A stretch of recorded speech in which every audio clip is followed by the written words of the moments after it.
माशाल्लाह जी है पिया दा इन्हां दा मटीरियल साजो समान जनरेटर सरिया पैप शैप हर चीज़ जिहदे नाल के काम करते ने मजदूर इत्थे वर्कर काम कर रहे ने तैयार करने रोड नूं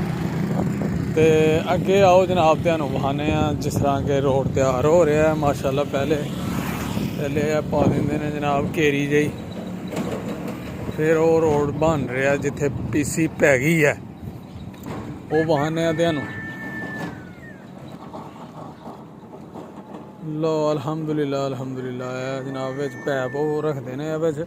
छोटे छोटे पीस उन्होंने रखे ने पैप ए जोड़ पाने वास्ते यानी कि